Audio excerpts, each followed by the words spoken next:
Hello friends, in this video I'm going to be talking about the different elbow levels for each string, and we're also going to be practicing some open strings together. So your elbow is going to be in a slightly different place or position for each string. Obviously that you can tell, each string is in a slightly different plane here on the violin, so we will need to adjust our elbow and our wrist accordingly. Maintaining a proper elbow level is really important for eliminating noisy neighbors. Noisy neighbors are what I call just like other noises, like maybe sometimes your bow hits the next string, or like maybe when you're trying to change strings, your bow goes too far. So just making sure that we have a clean sound, that we're only hearing one note at a time.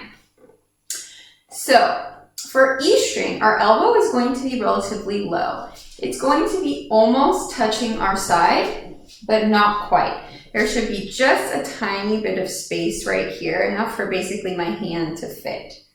Okay, why don't you put your bow up at the frog on the E string and notice your elbow level. It should be very low, and you should not be raising your shoulder at all.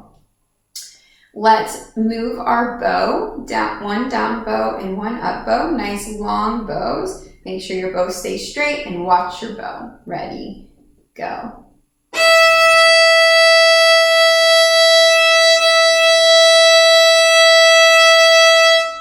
Very good. Now, let's move our bow over to the A string.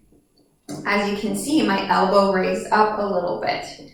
Again, it's not very high. It's not in line with my wrist or above my wrist. That would look kind of silly. What do you think? But it is higher than the E string. Let's go back to E string, and A string, E string, and A string. Very good. Now let's draw a down and up bow on the A string. Go ahead.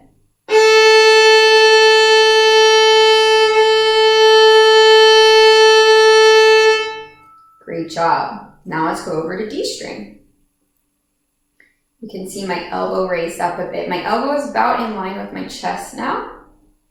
Let's go back and forth from A to D, so we can really see and feel that difference. And again, be careful not to raise your shoulder when you're doing this. All right, now let's draw a down and an up bow on the D string.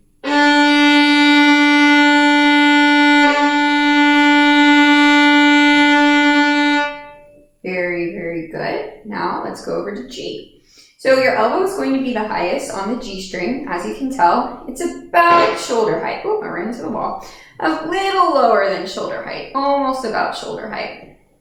And again, the elbow should always be lower than your wrist. Let's go back and forth from D to G, D, G. All right, and let's draw a down bow and an up bow on G string.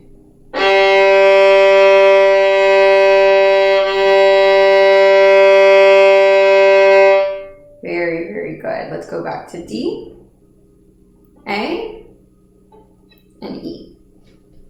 Good job. So E is the lowest, then A, then D, and then G is the highest. If you have any questions, drop them below, and thank you for watching.